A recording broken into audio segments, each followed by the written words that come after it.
pouvoir entreprendre dans les circonstances actuelles de notre pays, c'est quelquefois un peu décourageant. Et le vouloir passe peut-être par un certain nombre de choses, dont une capacité d'analyse et de compréhension de certains phénomènes, des valeurs, celles que nous défendons et que vous avez pu voir affichées à droite ou à gauche, et peut-être deux choses importantes qui sont le bon sens et l'esprit critique. Alors, d'abord le bon sens, mais je vais peut-être céder la parole à un grand homme qui, en 1860, a donné quelques éléments de ce que peut être le bon sens. Vous ne pouvez pas créer la prospérité en décourageant l'épargne. Vous ne pouvez pas donner la force aux faibles en affaiblissant le fort. Vous ne pouvez pas aider le salarié en anéantissant l'employeur. Vous ne pouvez pas encourager la fraternité humaine en encourageant la lutte des classes. Vous ne pouvez pas aider le pauvre en ruinant le riche. Vous ne pouvez pas éviter les ennuis en dépensant plus que vous gagnez. Vous ne pouvez pas forcer le caractère et le courage en décourageant l'initiative et l'indépendance. Vous ne pouvez pas aider les hommes continuellement en faisant à leur place ce qu'ils devraient faire eux-mêmes. Abraham Lincoln, déclaration au Congrès des USA, 1860.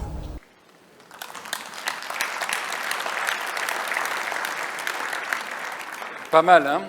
On aurait envie que ce texte soit épinglé dans le bureau de nos dirigeants, d'une façon générale, ou des leaders d'opinion. Il nous rappelle ces notions de bon sens.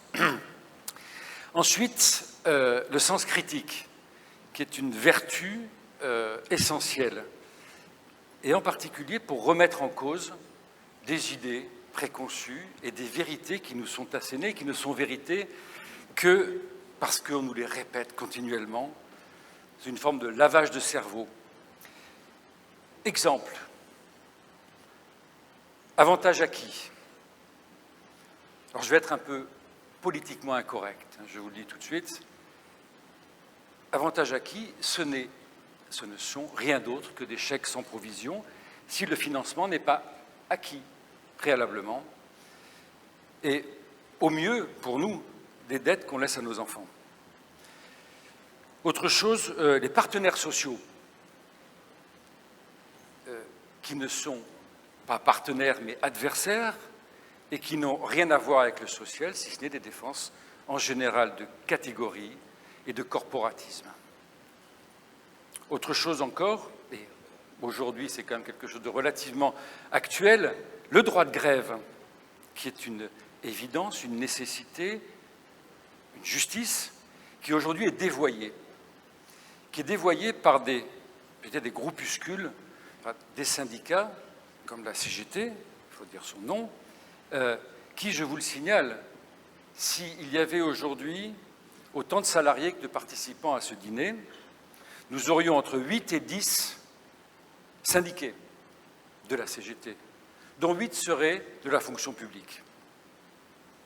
Fonction publique, à ce sujet, encore, et en particulier son statut, qui est totalement obsolète et qui est à la fois injuste parce qu'il sépare les Français en deux catégories de personnes, ceux qui bénéficient d'une protection totale de leur emploi, d'assez peu de contraintes, on va dire, qui est aussi coupable parce que la masse des gens qui appartiennent à la fonction publique est disproportionnée et ce pourcentage est comparable en général à ceux de pays en voie de développement. Et il est ensuite inefficace parce qu'il confond les fonctions régaliennes de l'État, justice, armée, défense, qui justifient ce statut de la fonction publique absolument, et qui le confond avec les salariés du secteur marchand. Alors, il y a un certain nombre d'autres choses comme ça aussi. On pourrait parler du statut de l'élu. Du statut de l'élu, qui peut encore croire de façon ingénue qu'un élu ou une élue qui a plusieurs mandats lourds, je parle, agit pour le bien public, alors qu'il s'agit uniquement de protection de territoires électifs. Un autre exemple, si vous voulez, la solidarité. Alors là, c'est le sens des mots. Elle est actuellement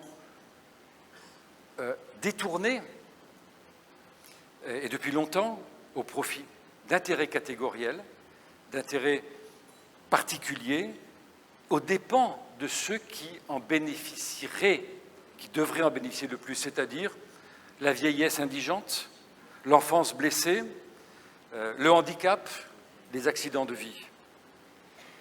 Pourquoi je vous dis ça? C'est que cette capacité d'analyse, cette capacité de remettre en cause, c'est ce qui va nous permettre de savoir quel est le vent favorable. Et pour déformer Sénèque, qui disait qu'il n'est pas de vent favorable pour qui ne connaît son port, et moi je dirais qu'on ne peut pas connaître son port, on ne peut pas le reconnaître si on n'est pas capable d'identifier le caractère favorable ou non d'un vent. Et je pense que c'est ce qu'on évoquera tout à l'heure avec nos deux conférenciers.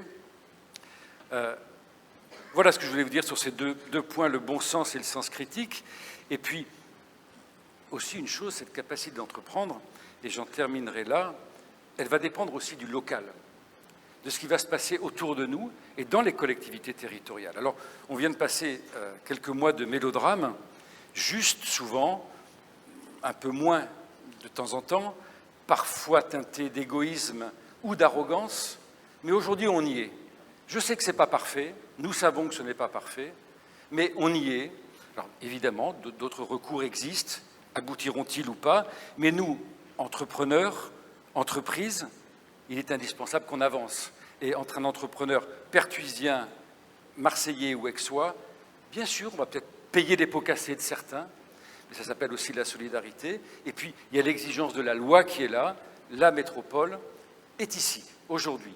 On verra demain, elle est ici. Et je voudrais faire appel à un autre témoin maintenant, celui qui est, cette fois-ci, bien vivant et qui a un message à nous faire passer. Et je vous demande de suivre ce message. Très heureux de participer quelques instants à votre initiative « Les talents du pays d'Aix, entreprendre demain ». Voilà que la CAPAV, sous l'autorité de Maryse Joissin, a développé déjà dans le pays d'Aix énormément de choses, et notamment pour l'avenir avec le numérique, avec The Camp.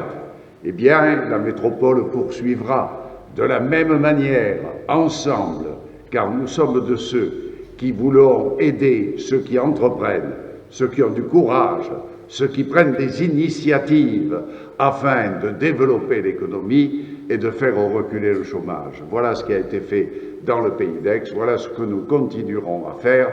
Encore bravo pour les talents du pays d'Aix, encore bravo pour entreprendre pour demain. Voilà, je pense que c'est relativement important et que je retiens surtout un mot qui est le mot « ensemble ». Avant de conclure tout à fait, vous savez que nous avons quelques partenaires médias, dont l'Opinion, Jeune Afrique, La Tribune, le Journal des Entreprises. Aujourd'hui, les quotidiens nationaux ont été interdits de parution. On n'avait pas eu dans les kiosques. Pourquoi? Parce que la CGT a demandé à ces quotidiens nationaux de passer un communiqué de M. Martinez, secrétaire général de la CGT, et que ces quotidiens, à juste titre, ont tous dit non.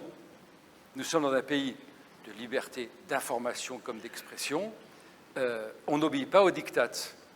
Eh bien, le syndicat du livre a bloqué la parution de l'ensemble de ces quotidiens régionaux, sauf lequel? L'Humanité. C'est un signe d'une crise morale, sociale, économique et politique profonde de ce pays, et on doit essayer de contribuer à en sortir par de l'intelligence, de la compréhension, et peut-être pour conclure, quelque chose qui manque trop souvent, de la bienveillance. Je vous remercie.